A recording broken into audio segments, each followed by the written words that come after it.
pledge allegiance to the flag of the United States of America and to the republic for which it stands, one nation, under God, indivisible, with liberty and justice for all. Neglected to mention the exits located in the front of the rear right here.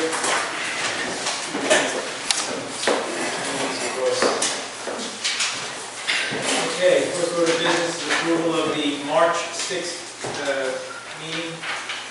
I need a motion to accept those minutes. I'll make a motion. I'll second. Any questions? Okay, now trustee Rule and trustee Alley will abstain. Both is so correct? Okay, so no discussion, call the question? Aye. Aye. Okay.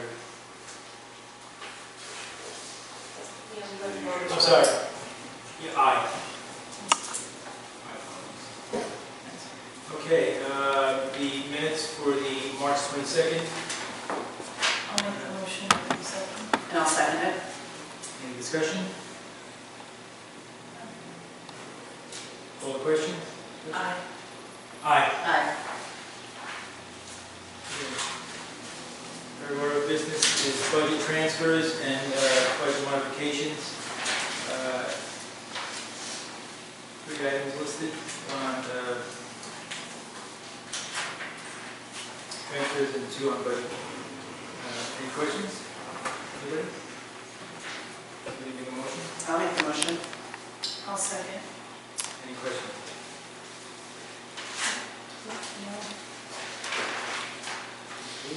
Aye. Aye. Aye. Okay, reappointment of Dan Morgado and ZBA. Memo from Paul Baum, Chairman. I am informed that Daniel Morgado's term as member of the Zoning Board of Appeals is up for reappointment. As a longtime resident of the community, Dan is able to provide his knowledge of the village to help discuss guide discussions and deliberations. I endorse his reappointment to the board. I need a motion? Make the motion that we reappoint. We also need to put into the resolution what the term is. It's a 5-year term, beginning April 3rd, 2018 through April 3rd, 2023. And that Dan has also been a member of the ZBA since February 2008. Okay, so in addition to that, I'd like to add the following. A 5-year term, beginning on April 3rd, 2018, and will run through April 2nd, 2023. April 3rd, 2023. Okay, and Dan has been a member of the ZBA since 2008. Put that in form of a I motion. will. I'll second that motion. Any discussion? He's done a really great job, and I think that that's a good choice to renew his term. I think Dan's very thorough, absolutely. Good person to have. Call the question? Aye. Aye. Aye. Aye. Aye. Okay, old business. We had put this aside for a bit, this solitude lake management, trustee Virgil. Okay, how much of it do you want me to read? Well, maybe we'll ask council this question. We had put this aside for a later conversation about pond management as far as the applications to the pond. This contractor provides the service pretty much every year for us. We put out bids and typically we get one return. So I guess by default, we're the need, we've been applying it. But there's been some question by the board as to whether or not we want to entertain it this year. We haven't really seen the benefit of it, and for anybody on the board that want to get it. Yeah, I don't think, I think for what it costs the village to keep this contract, I think we're better off with the weed harvester and possibly some summer employment. Can I ask a question to John? Sure. What's your opinion? Because I know you talked about the weed harvester and The weed harvester work, but we would have to hire somebody. It takes time, it's slow, it works. What you want to do with the contract is up to you. We offer the work. We haven't seen any results from that. Well, the first couple of years, they had results because they were using weed killer. But they're not allowed to use, we cannot use a weed killer at this point. All they can do is put copper sulfate in, which really doesn't kill weeds. So, it clarifies the water, you need that up in the reservoirs so you don't plug the filters. So we don't have no filters down here, so it's totally up to you what you want to do. So is there, I know like around maybe mid to end July, it becomes all green, and there's always comments. That's just natural, or is there something we can do to Well, make it? running the weed harvester a lot more would keep it clean. So the problem with the ponds is they're shallow. Right, So from years of water filtering through, the silt is built up, right, and it doesn't oxygenate. There's not enough turnover for that water right. for it to stay right. So putting a weed harvester in actually rotates and turns the water, it puts oxygen back in the water. Right. So the probability of it being as green as it's been in the past, I think, is less. Hopefully, I think right, putting money into solitude, right. And what that cost us, how much? 30. Yeah. and it's summer help, we're employing somebody, Right. giving somebody an opportunity to do some seasonal work, and you know, Neil and I are always saying, seasonal work is a great thing because it's part-time, it's a savings, and you're still getting stuff done. And it gives these guys an opportunity to do what they need to do. Yeah. And obviously, at the end of the day, we know the ponds are too shallow, and sunlight gets to them, and it creates growth. Everybody that fertilizes their lawns, and that feeds into the catch basins, which eventually wind up into the pond, feeding the weed population. You know, I haven't really seen the results for $40,000 investment. No. I'm sorry, how many years have we been using? Oh, copper sulfate? Yes.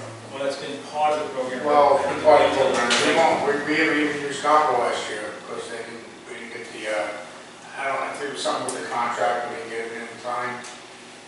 But they didn't really use anything, they used some dye and some other stuff, but then we found out towards the end of the year, I guess it was a mix-up with communications on exactly what they were doing.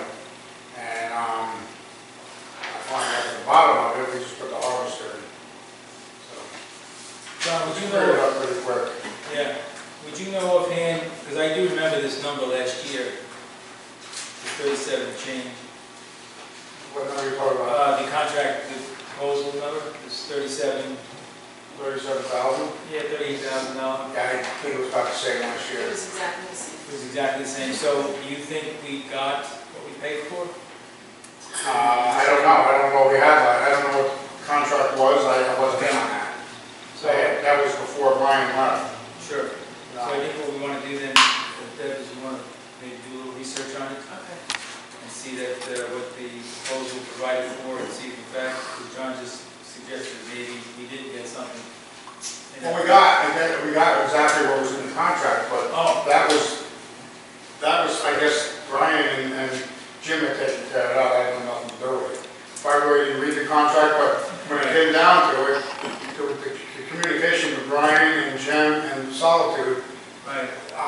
that was the communication, because I kept bringing it up to Brian, Jim last year, that there was no posters around the pond. Sure. And I kept saying, these guys come every week, but they don't post nothing no more. So I asked Jim a couple times, he said, no, they're putting chemicals in, they could take time to work, but then towards August, we found out that they really weren't, and that was actually in the contract. That's what I Somebody misread it on our end. Okay. So So let's research. it wasn't really their fault that the reads weren't, it was just on our end, we didn't read the contract right or something. Okay. So just a little more clarity. and maybe Yeah, get a what's the research. rate? Yeah, I don't know how they monitor it. Okay. But they're not gonna do nothing different this year than they did last year, because in order to put chemicals in that kill weeds, I guess the meeting we had with them last week was, we have to notify everybody that has any property on that river all the way to the Jersey border. It's a DEC issue. Just the DEC issue. Right. So, Okay. So as far as this contract is concerned, does the board want to entertain it, or do you want to? My opinion is we can. I agree. Try it out, see what happens. So let's call the question decline. We're not into the contract. All right, so let's take a roll call for those that wish that we do not enter into a contract with Solitude. And so you need a motion that we don't enter into. Yes, please, make a So I'll make a motion that we do not enter into an agreement with Solitude. I'll second. Call the question? Aye. Aye. Aye. Aye.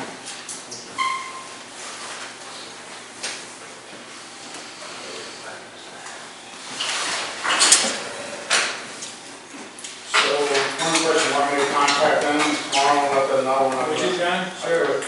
That'd be good. And just let Mark know that you've done that. Okay? And, yeah, we'll follow up with a letter as well. And make sure we speak to somebody, don't phone messages or anything. Yeah. No, I'll call. Get a name. Okay, great, thank you. Okay, the following is a modification of local laws 3 and 4, which we had at our last board meeting. We had our council prepare. This is completing the secret process for introductory laws, local 3 and 4 of 2018. At a meeting of the Board of Trustees of the Village of Monroe, County of Orange, State of New York, held at Village Hall in said village on the 3rd day of April 2018. Whereas the Board of Trustees is considering introductory laws, local laws 3 and 4 of 2018, which clarify existing provisions in the village code contained in Chapter 43, Vehicles and Traffic, Chapter 175, Subdivision of Land, and Chapter 200, Zoning. And whereas, based upon the environmental assessment forms, Part 1 and 2, the Board of Trustees hereby determines that introductory laws, local laws 3 and 4 of 2018, will not have significant adverse environmental impact on the environment.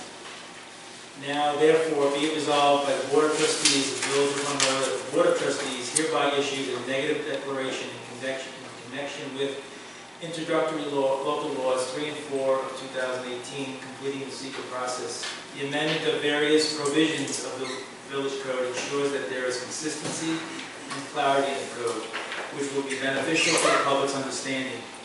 These amendments do not have a significant adverse environmental impact and will not significantly and adversely affect any of the criteria under 6 New York CRR, Chapter 617.7. I need to...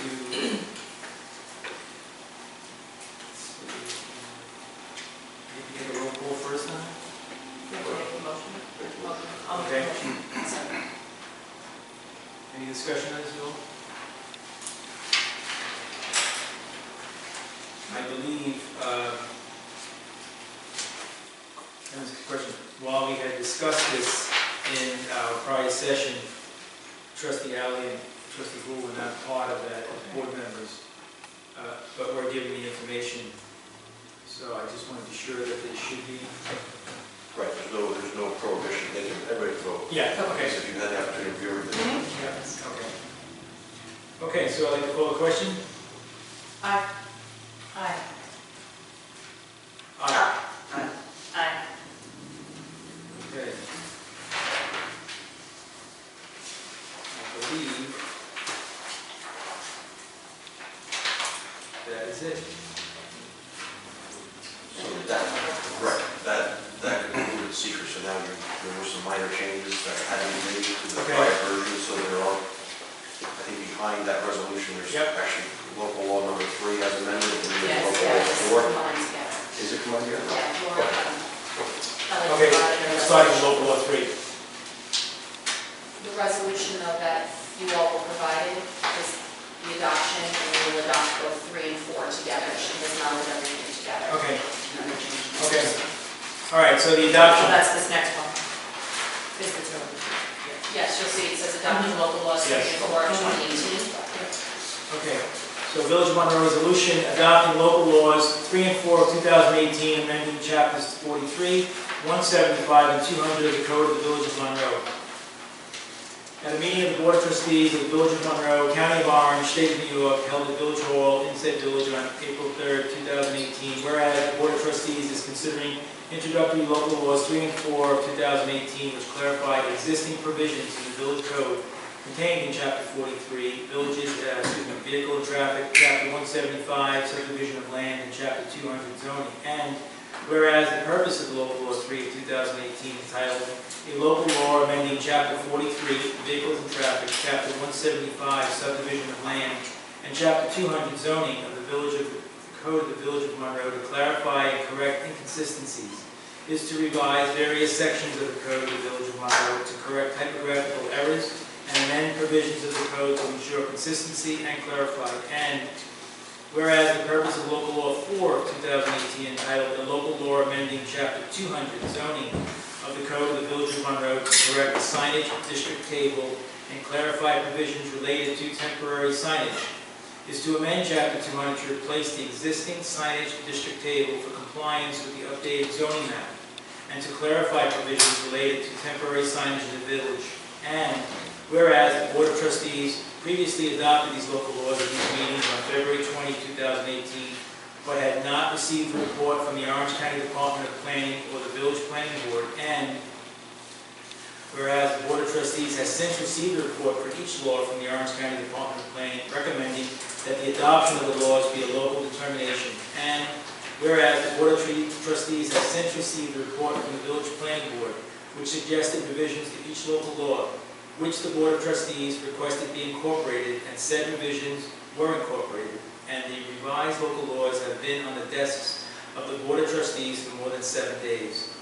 Now, therefore, be it resolved by the Board of Trustees of the Village of Monroe that the Board of Trustees hereby rescinds its motion to adopt local laws 3 and 4 of 2018 made at the February 21st, 2018 meeting, and hereby adopts and enacts local laws 3 and 4 of 2018, amending Chapters 43, Chapters 175, and Chapters 200 of the Village Code as revised.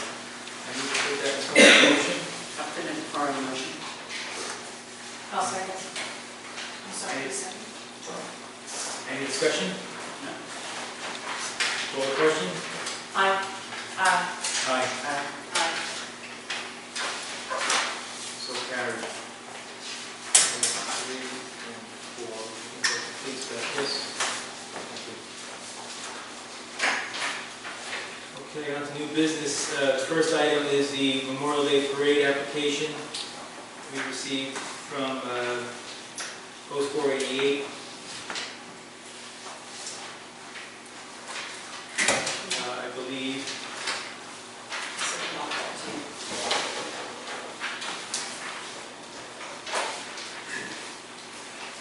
Okay.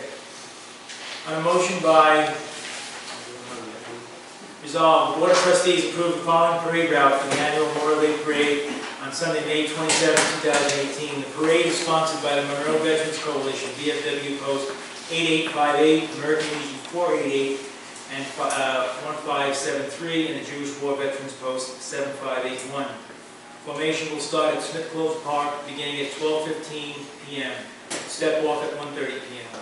Parade will proceed onto Spring Street, turning left onto Mapes Place through the underpass to the Monroe Volunteer Ambulance Corps Memorial. The color guard will present arms and wreaths will be placed. Parade will make a right turn at Carpenter Place through downtown Lake Street. From there, the parade will turn left onto Route 17M and proceed to Veterans Memorial Park. From there, to proceed to the Monroe Cemetery for formal dedication and disbanding. It is further resolved that a certificate of insurance in the amount of $1 million naming the Village of Monroe as an additional insured has been provided to the village clerk. It is further resolved, permission is contingent upon receipt of the approval from the New York State DOT to use Route 17M for the Memorial Day Parade. Police Chief Conklin, Monroe Fire District, and the Monroe Volunteer Ambulance Corps will be copied on the response letter to let them know of road closures. I believe we'd like to put that in form of a motion. Chief, this has been completed, right? Yes. Okay. I'll put it in form of motion. I'll second. Any discussion? Call the question? Aye. Aye. Aye. Aye. Thank you. That was Irene Debbie. Yes. Okay. Clean sweep.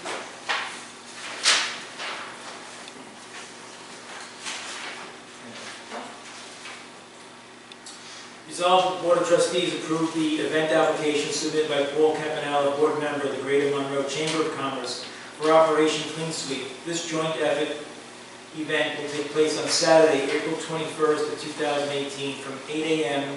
to 12 p.m. and will involve picking up garbage along roads in the village of Monroe. Start and end point will be at St. Anastasia's parking lot around 7 p.m. in Harriman, New York. Certificate of insurance has been filed and application has been reviewed and approved by both the building and police departments. The village of Harriman will submit a 33C permit to the New York State DOT for use of Route 17M. So put that in the form of a motion. I'll make the motion. Go ahead. I'll second. Any questions? Do we advertise, how does this get advertised? Is it usually, I mean, I know I've gone, but is it in? We put it out on Constant Contact. We would, but the primary advertisement is done by the host municipality, which in this case is the village of Harriman. Okay. So I'm making the assumption that they would be the ones advertising it, but we could certainly. Paul Campanella is here. Thank you, Paul. Thank you, Mayor. First, on behalf of the Chamber of Commerce, I want to congratulate you all as new board members and Thank you. past board members. The Chamber of Commerce is promoting this on their website. We have a Monroe Clean Sweep website, www.monroe.cleansweep, and on the Chamber website, www.gmcoc.com. And excuse me, it's also on the town TV channel, the town's website. So that's how we advertise it. There'll also be stuff going into the photo news. Okay, so it's advertised, and we always enjoy having cooperation with those in the towns and having this event. Great. Thank you Thanks, so Paul. much. Okay. Third application is a YMCA annual 5K color run. Did you call the question, please? Oh, I'm sorry, did you? Okay, I apologize. So, that call the question? Aye. Aye. Aye.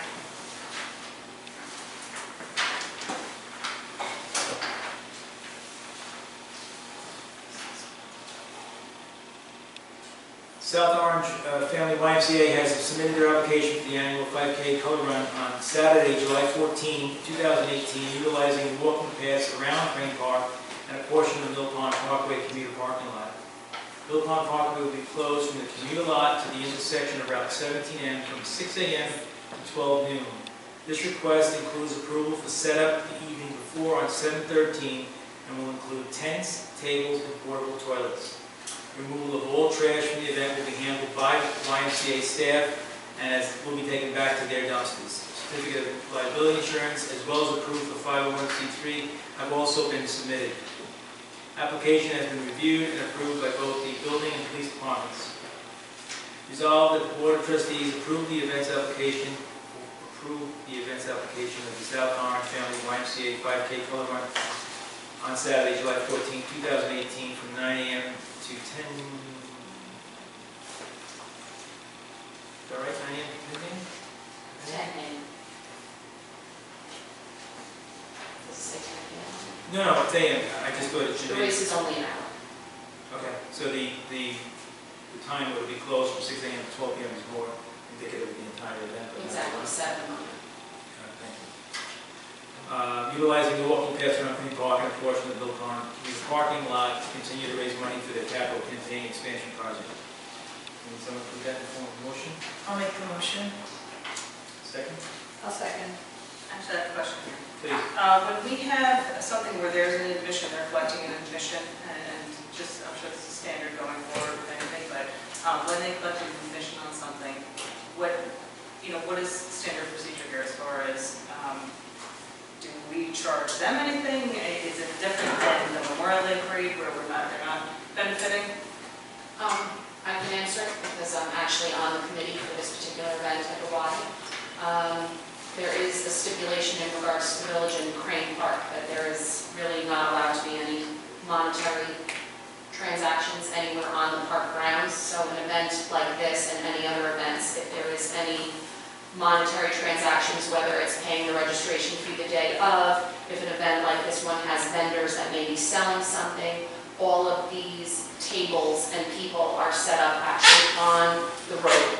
So there is no monetary interaction on the actual grass of the park. But in your question, there is no payment between us and any organization that's looking to hold the event.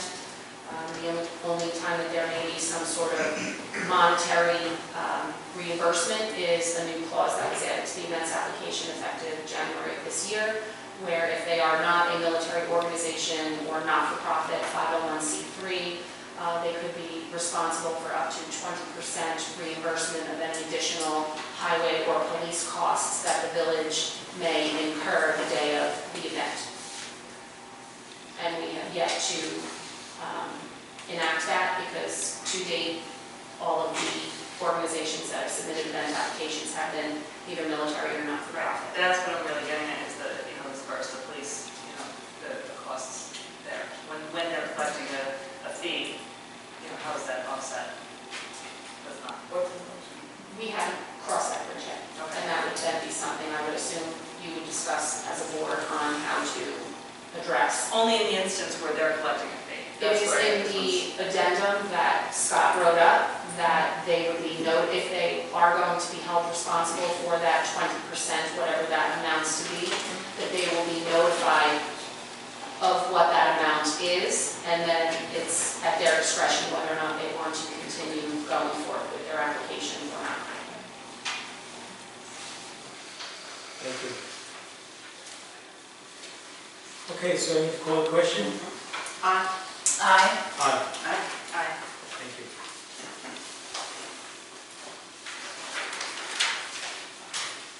Okay, next item is a memo or bond release. This is from Jimmy Cox, the building inspector. Dear Village Board, please be advised that I have reviewed the site for compliance with the outstanding issues as outlined in November 15, 2017 inspection, stating the following: the removal of silk fencing around catch basins as well as the cleaning of the catch basins. Removal of temporary signs located on 17M. Based upon my review, I am satisfied that all the items have been completed. It is my recommendation of the building department that the warranty bond in the amount of $10,000 be refunded to Crystal Run. Please do not hesitate to contact me should you have any questions. Someone put that in form of motion. I'll second. Any questions? Neil, before you take, Yeah. you should include in the resolution who issued the original bond, and that's in front of us.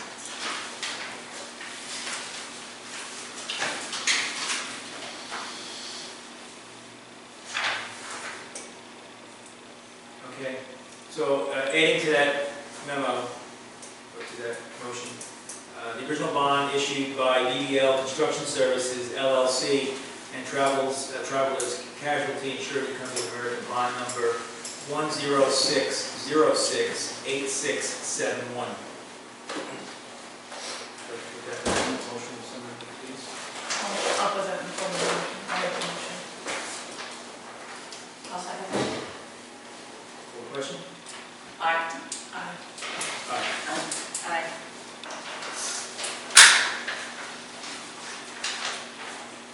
Okay, water.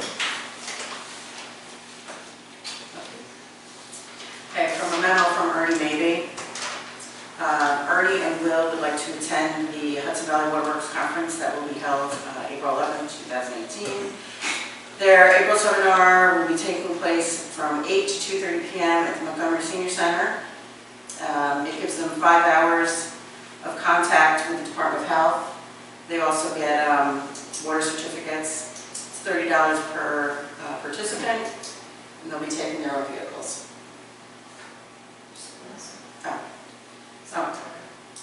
In addition, Hudson Valley Waterworks operating membership for Ernie Maybe also needs to be renewed. The cost is $30. Membership will run through 1/2018 and 12/31/18. The above can be taken out of line F8330-470, Purification Education Budget line. So I'd like to put that in form of a motion. I'll make the motion. I'll second. Can I ask, what is there an annual requirement? Is it contact hours? What is it? Yeah, they're, in order to maintain their license, they have to have, Right. Do you know what, it says it's 5, we don't know what the. I don't know what it is, yeah. 30 every 3 years. Thank It's you. very good, right? 30 CEUs. Thank you. Well, The waterman is here.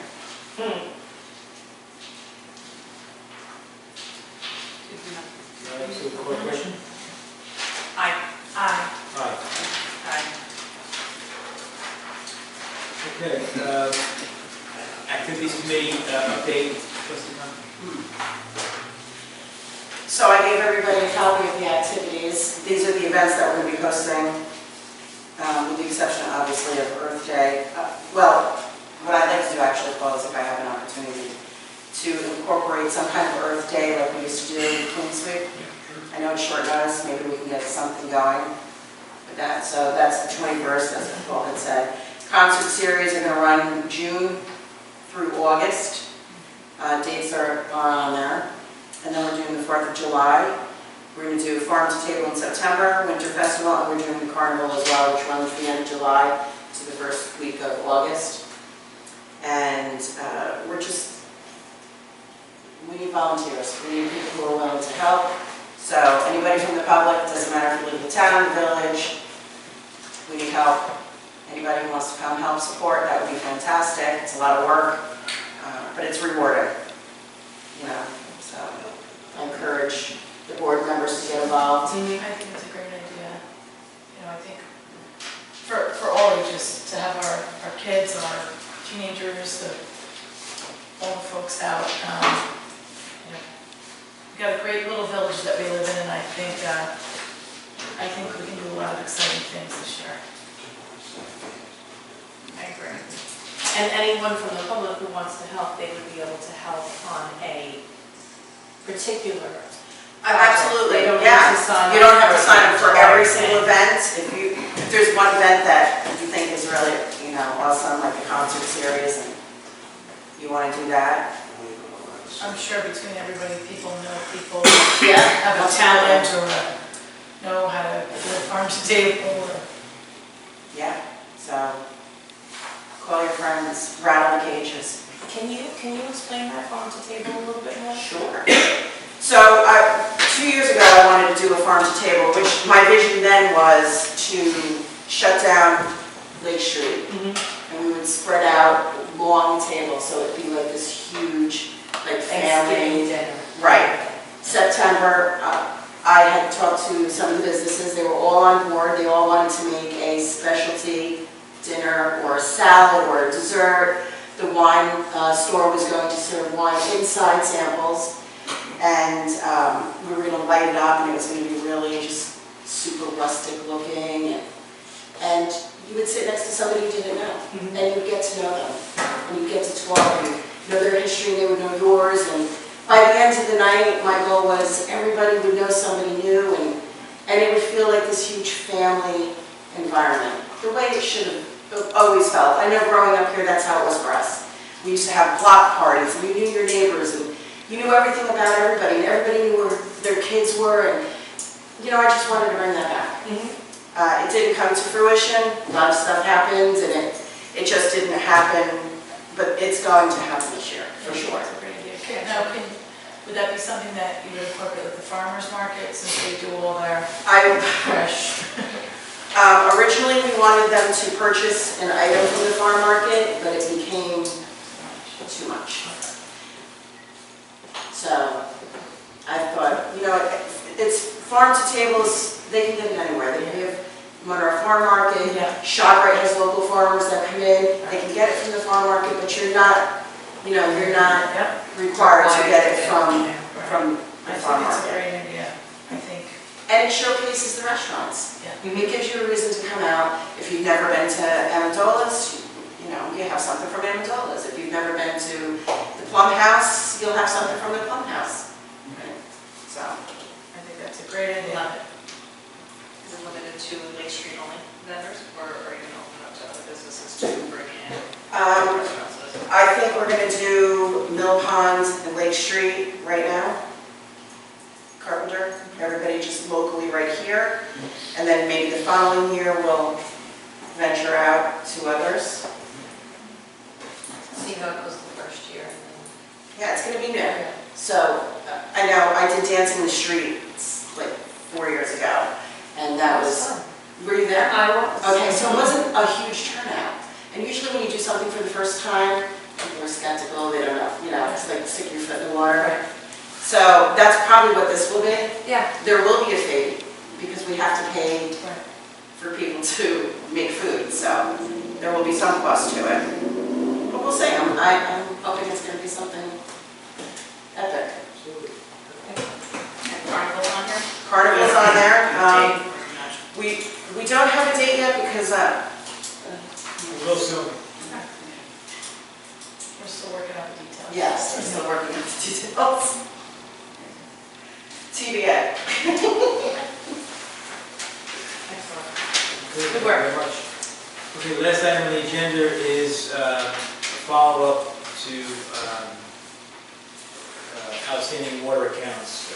We have one that we want to bring up and get some counsel on. So this is about accounts that are not in the village. These are town accounts, and they number 27 as an example, I think, this past year, that had outstanding water bills that had a threshold of $200 or more. And we have one here that we just need a little advice on.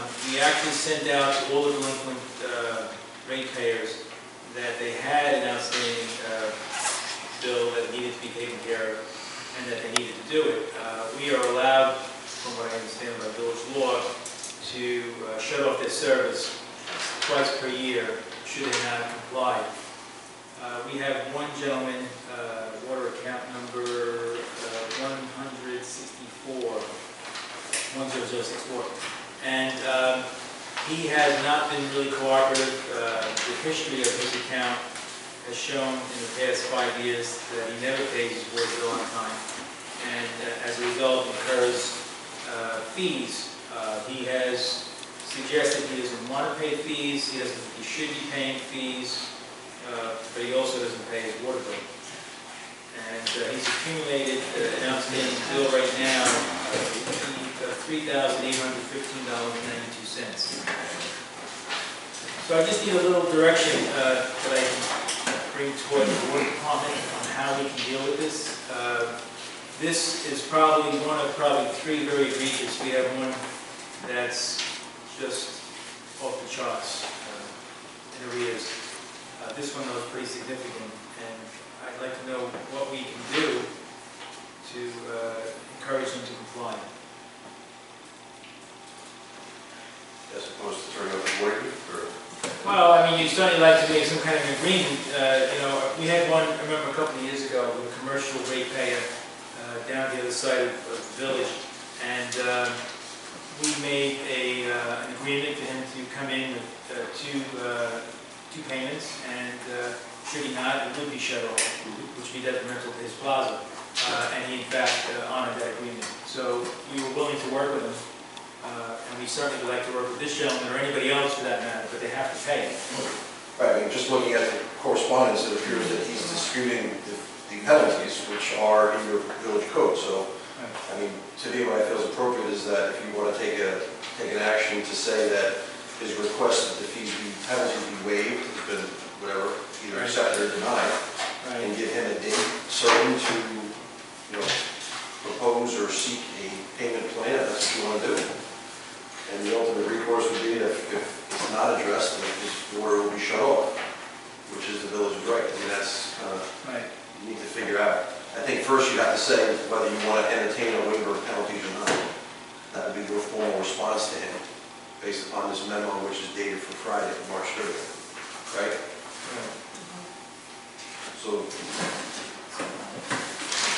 I think that's the first step in the process. It needs to be communicated to the property owner, whether you're will entertain it or not.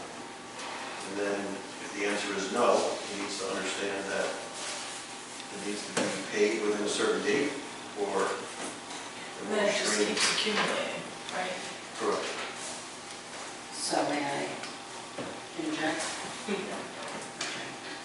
Here's the issue. June 22nd, 2017, he sends an email to disputing his water bill. Not the first time that he hasn't paid his water bill. June 26th, again, he reaches out and disputes his water bill.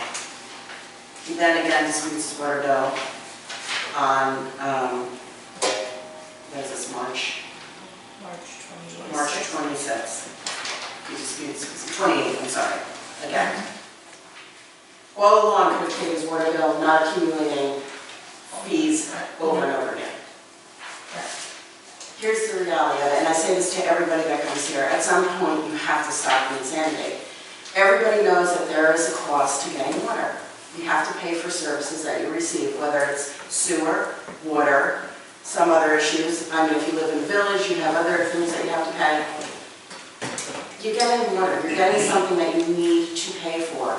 It's not a surprise. He's lived here a long time. He's a lifelong resident.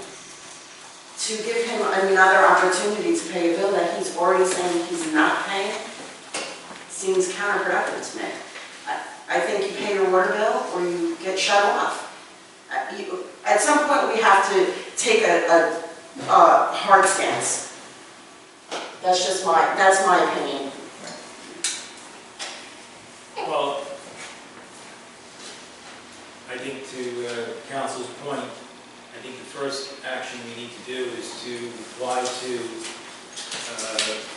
water department plant operator and maybe asking about what we feel or what we believe to be just or unjust with regard to abating penalties or not. So I think we need to first decide if we want to abate penalties or not. So that would be a motion to not or do. Right. Yeah.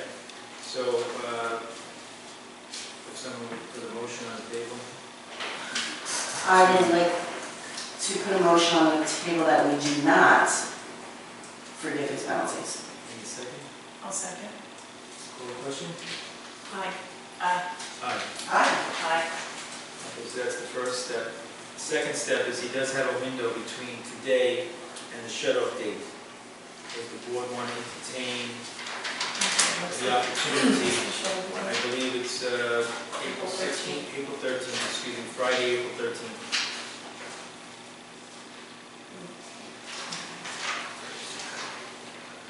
Which question do we want to do what? So do we want to entertain a payment schedule that will allow him to,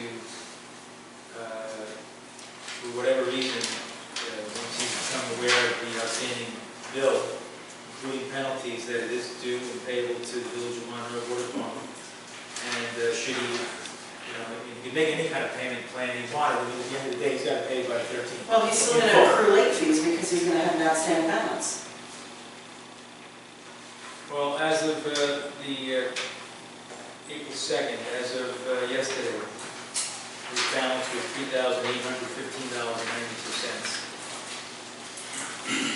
So that's the recurring account. It's the clock on the beginning of the month. Is there a timeline as far as when you shut it off, or is it a dollar amount, or is No, it just? if he's not paid in full on that date of April 13th, the water is shut off by law. Right, but from the time that he started accruing charges? Do we have a standard, it's, Village Code states that the Village of Monroe has the opportunity twice a year, in March and September, to review town water accounts and shut the water off because it coincides with the February March bill and then the August March bill.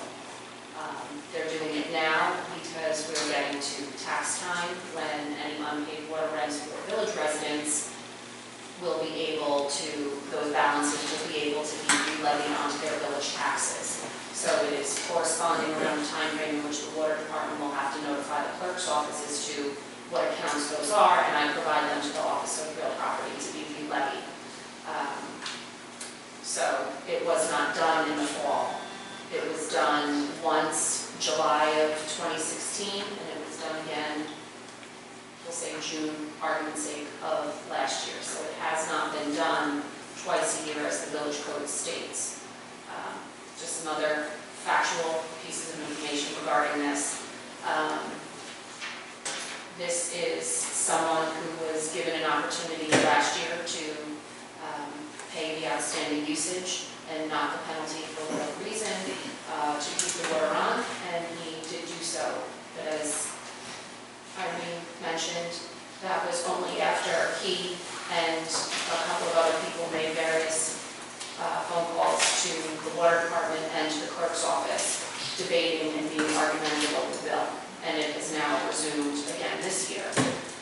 The building control clerk offered him an opportunity beginning of last week with board's approval to possibly enter into a payment arrangement with him to avoid the shut-off, which he verbally agreed to over the telephone. She asked him to put it in writing to her that day, and the email that came from the resident was completely the opposite of what was discussed on the telephone. So his stance has always been he never signed an agreement with the village to pay any penalty fees, but as Mayor Dwyer pointed out, he doesn't pay his bill on a quarterly basis anyway. I see his last zero balance was in 2014. Yeah. So again, it's a service that you need, and when you no longer have that service, you look through different shades of glasses. The reality is he's going to pay his bill because he's going to need water. And maybe that's a tough lesson to learn, but it's what he's got to be taught. So I see a payment here in June 24th of 2017, and that payment is for $1,100 some odd dollars. And that was for the usage only at that time. To date. Yes, from the last time payment had been received. Okay. So, again, he paid the usage, he did not pay the penalty. For whatever reason, that was the arrangement that was made. And that was so that his water did not get shut off? Correct. At that point? Correct. But there was a verbal agreement that the penalties that were in arrears would also have to come up to date? That I can't answer because I was not in that conversation. I don't know what the conversation was between the property owner and a member of the water department. All we know is that he paid the usage at that time to avoid the water being turned off and has not paid for anything since then. Yes. Your question, just repeat your question, please. My question was, there's two payments on Yep. June 24th, 2017 for a total of $1,100 some odd dollars. And my question was, did that pay off the usage to date? According to Ann Margaret, it did, in fact. It paid off everything but the penalties. Part of it went to the usage. If you look, you'll see that there's two entries. Mm-hmm. The PY indicates two payments. If you go under service charge, you'll see one is for penalty and one is for usage. So part of that payment went towards the usage and the other went towards a portion of the penalty. Unfortunately, that is how the system automatically applies the payment unless we direct it to do so otherwise. And that would require a phone call to SCA to kind of override the system if we wish to take that full amount and apply it solely to usage, solely to penalty, or, you know, $900 to this, $200 to that. That's just, and that's something that we are coming to learn in the clerk's office on how to do also, because we have not really had situations like this before, either Kim or I started with the village, so. And this isn't his residence, this is a place he rents out. Well, that is for dispute, because last year, he was the property owner and he lived there. He lived there either with a wife or a girlfriend, and that same wife or girlfriend called as the wife or girlfriend, and then again as the sister, all with a different story as to what their troubles were and why they could not pay the bill. This year, he's claiming that it is now a rental property, that he rents it out, and was claiming that the tenants didn't get the bill. Right. However, they got the shut-off notice, which was sent both certified mail and regular mail. Okay, so at this point then, I think what the board needs to consider is the account to be shut off if it's not paid full on April 13th. Do we want to enter into any other further reasons to the show? I feel like we've already done this one. Correct. You don't pay your phone bill, you shut your phone off. So regarding account 10064, should the bill not be paid on the date required by law here in the village, the water account will be shut off. Okay? I don't believe there's any motion on that, we're just gonna follow the law. Do we need a motion? Well, I would suggest you do a motion, but I think I don't have any information. some guidance from the board. Okay. so you can devise the proper So I'd like to make a motion that the account number 10064, currently in arrears, be advised that he will have until April 13th to pay his water bill in full, including all penalties and usage, and should he not, that account will be shut off. Can I ask a question? Yeah. We'll put this obviously in a letter to them. Who should that letter come from? I would say goes for, Yeah, it's got to come from the water department. if he's looking for instruction from you. Right. Does it come from Ernie? Does it come from the clerk's office? I Does think it come comes from the from- mayor? No, I think it comes from the Village Monroe Water Department. And it should be certified now. Or maybe in fact, handle it. I don't know. No, I would certify it. Yeah. We Yeah, can that's certify it and send regular mail. I don't think the building control clerk received the green card back indicating that the certified letter was picked up, but it is clear that the person received it because the phone calls and whatnot started, so. we And can- does the lack of reply to the certified card give any weight to nothing? I would You say did it, goes you did it. for- Okay. All right, so I need to have someone put that before. I will definitely put that in Second. motion. Second. Call the question? Aye. Aye. Aye. Aye. Aye. Thank you. Next item, mayor's report. I just want to, one point bring up, so at the last meeting, I had mentioned a resident on Monroe, Mr. Moriarty, who had called me and reached out to me and asked me to come out to his home to discuss some of the concerns he's had out there with traffic and littering and kids in the woods, which his property is across the street from our park property. So I reached out to the chief and I had spoken to John, and a plan was placed into action. What I didn't realize is that the chief, being as prompt and as efficient as he is, had already started that program. So I just want to clarify my comments then. I had suggested maybe that it in fact was a new initiative, but the chief had already undertaken it. And I'd just like to share with the public what the department has done beginning with January 1st through the end of March. So beginning with, they've had traffic tickets issued from January 1st through March. 81 traffic tickets were issued on that road. To give you an idea how significant that is in that property right there. So they really stepped up in there.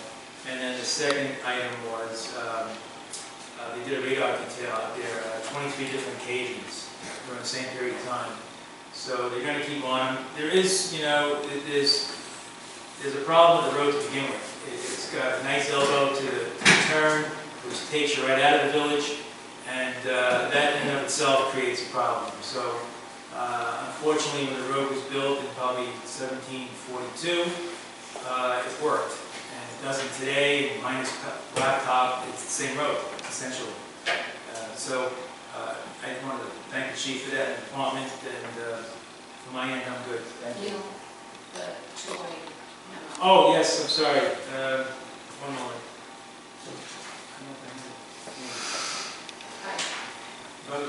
I did, but it's DOT Yep. beginning next week. Yep. Beginning next, we received an email from the DOT regarding the 208 bridge situation. They will resume the work to finish guardrails, paving, striping, landscaping beginning next week, and weather pending, anticipated will be completed through May 31st, which will result in alternate lane closures between the hours of either 8 a.m. and 4 p.m. or 9 a.m. and 4 p.m. Monday through Friday. So we will put that on our website, on Constant Contact as well. And I am sure that they have been in contact with the Photo News. They seem to work with them directly and notify the public that way. And I noticed that the state police, John Russell from the bus garage, and other neighboring municipalities, and I'm sure the chief as well, have been notified of that. chief will maybe have a call with Amy, the rep for the DOT, to make sure that you and her and Kaiser are on the same page. That'd be terrific. Thank you. You also mentioned part of the Heritage Trail will be closed too. Right. So they can pave underneath it, but they weren't sure when, because that would be weather related. They would definitely be concerned with liability there over the top, for sure. Okay. One quick thing on this, going on, the trash problem is basically in the town of Monroe. Right. Because I have my guys, every 3 months, we canvass all of our main roads for trash pickup. Every 3 months, at least, I'm out at least once or twice, the guys, with all the papers. You cross that line, you're gonna see a whole different ballgame, and maybe that's what he's talking about, because I had just done that beginning of March, before all the snow came. We picked all the trash off. Oh, yeah, and John, let me just preface, so when I brought it to everybody's attention, I was preemptive of the action that I didn't know had been taken. Well, the thing of it is, the trash on the other side of that road is terrible, Yeah. and, Oh, it is. you know, it's very should be addressed.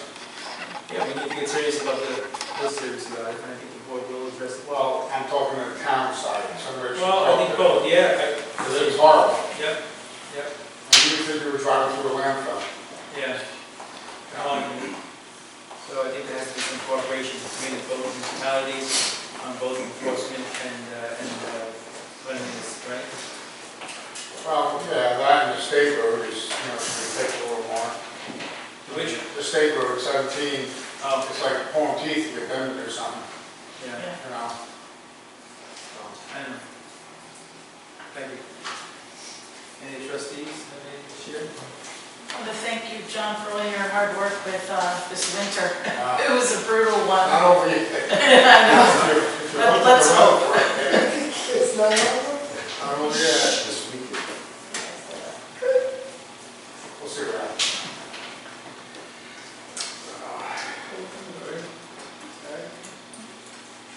Okay, public comment? Oh, sorry. Sorry. Keep going. Public comment, please.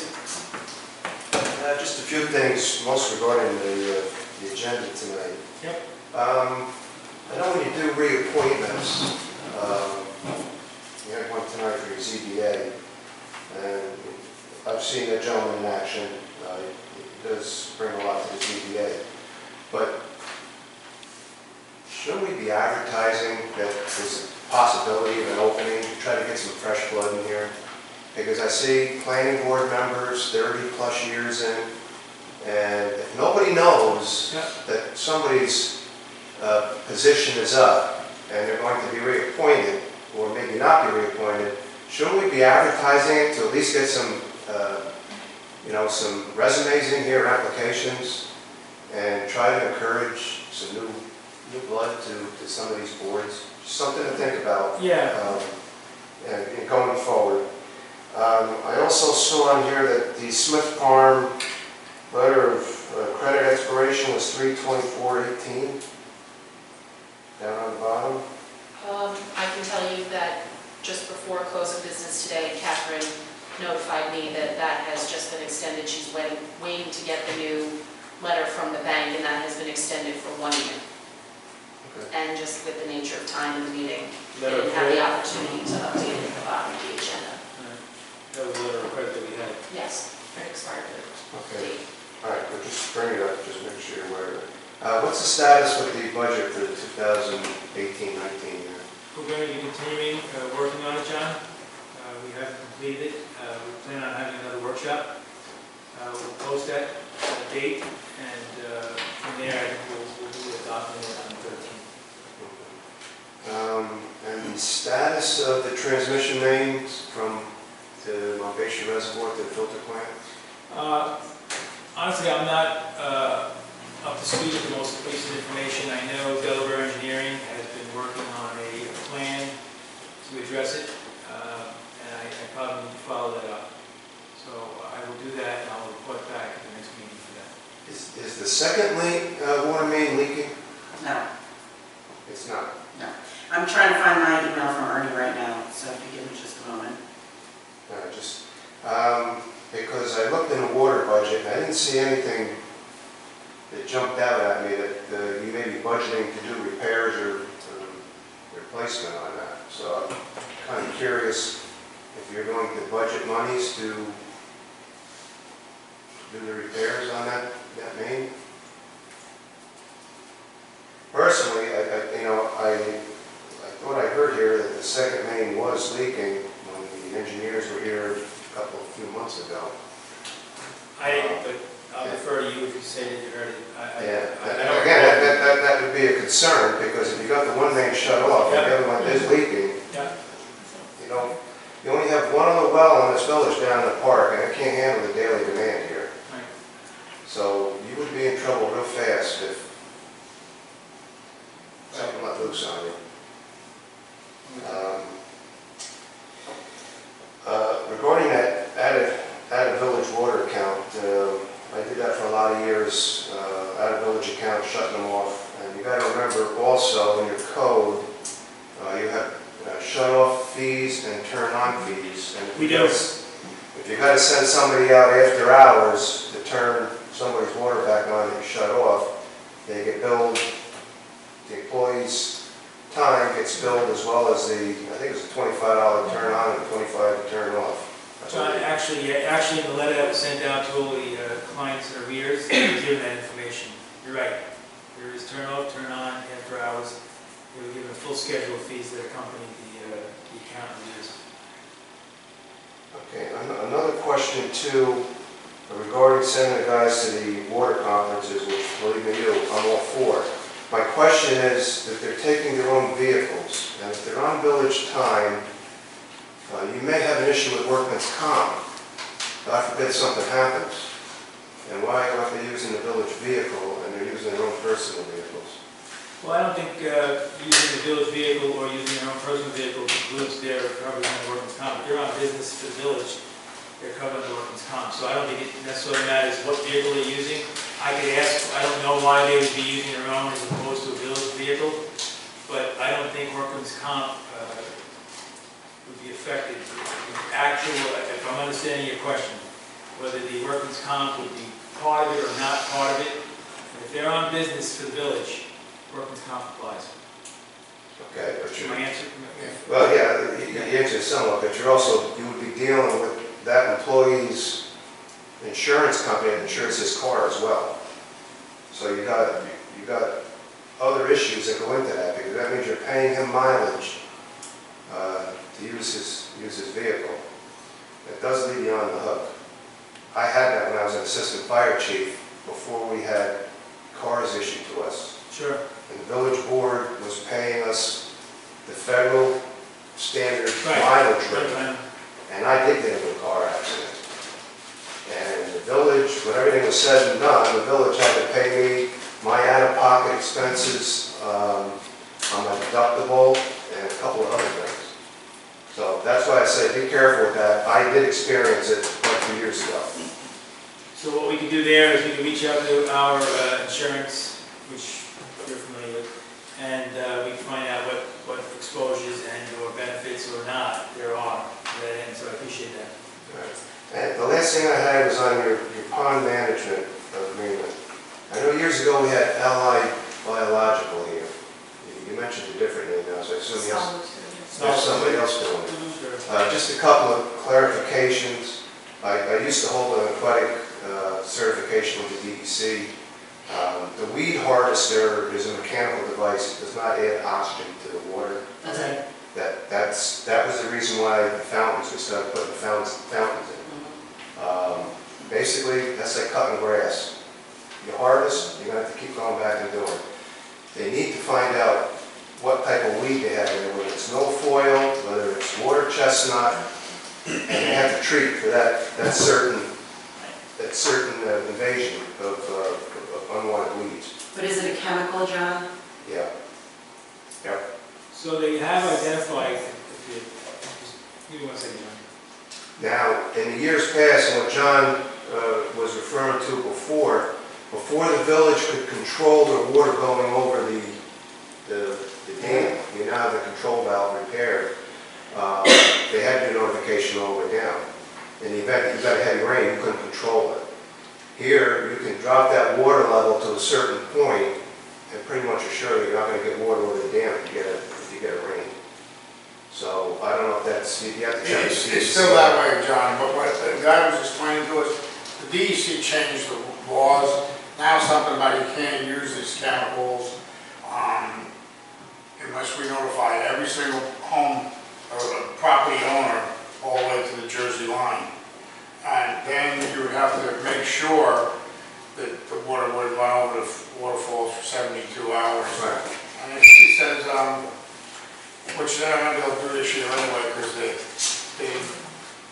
would have to start this thing like last October, to notify everybody, to get the permits for the using the chemicals in place. But nobody, really get anything in place for it. The other thing that you could probably look at doing, and you could, again, if your engineers or whatever, is put a bubbler system. They did that out in Glenmere Lake before. A bubbler system. Basically, just run flex pipe around with holes in it, and they have a compressor that puts the oxygen into the water. Sure. The problem you have, your ponds are so shallow, there's no thermocline or thermal balance in the water temperature. When it gets hot, it's 85, 90 degrees to 2 feet of water. So it just, the time has come really to look at address those ponds. Absolutely. There's no question about it. Yeah. You have to get, there's the Passaic Valley Water Basin, the Army Corps of Engineers, the DEC, there's a bunch of regulatory agencies you got to get involved in, but it's something that, it really, I think it's time. And if if you're not going to be treating the ponds, I do notice in the budget under park contractual, you had $45,000 budgeted, so I would assume that that's part of your treatment. Funding was in there. Yes. Okay, that's all I got, thank you. Good luck. Thank you. Anything else, Lorraine, please? A few years ago, I was on this deer crusade, I remember, and then it kind of went nowhere, so I kind of dropped it. But you buddies maybe knew addressing this. I hate the deer. On my way here, I passed 16 deer, okay? And they were all the main Not things. right on my street. Yes. Okay, so, I mean, deer, they poop all over the place. My family's personally killed 3 of them, and they've killed 3 of my cars. They carry deer ticks that are associated with Lyme disease. We have too many, okay? And I've sent the old board all sorts of articles about how other municipalities in New York deal with this, whether it's harvesting or sterilizing or other stuff. And there was some reticence to go down that path, and I get that. But just this weekend, I saw someone who posted something about feeding the deer. And this, I gotta tell you, this is loosely regulated by New York State. And around the corner from me, there's this chick who constantly fed the deer. And the village PD was like, "You're a psychopath, lady." And I would call DEC. I said, "You have to ticket these people. It is against the law."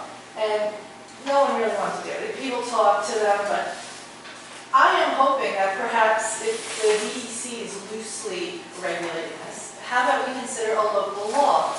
And then maybe let the village PD or building a code enforcement look into this. Because if we can't get rid of the deer, maybe we can control their population a little bit. Because it's nuts. My neighbor's putting out crack corn. And I'm like, are you kidding me? I can't keep a flower on my freaking lawn, property. I will say, I called the DEC probably 4 years ago. I remember asking the mayor at the time, what's the deal? I have neighbors. Yeah. I mean, I've seen people video themselves feeding the deer like cookies and stuff. And I said, what do we do? Because there's a neighbor and 12 deer at a time, they don't move when my daughter goes to the bus, they don't move when I drive. I mean, they're kind of scary. And I was told to call the DEC officer. I did. He said, I'll drive by the house. He went to the house, I gave him the address, and he said, you have to catch him in the act. I know. And That was his thing.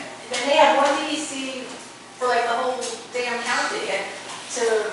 Yeah, I think it was from Poughkeepsie. I the guy know. came from. Oh, I called Impulse, that's where I I got it. could have been, yeah. And, I mean, I still have it on my phone, so is there something on the local level that you guys can do to perhaps start to remedy this, that maybe we can, I'm sure we could, but here's the reality of it, Lorraine. I know the reality, people Deer live in the woods, and when their habitat is taken from them, Yeah. they go to other places.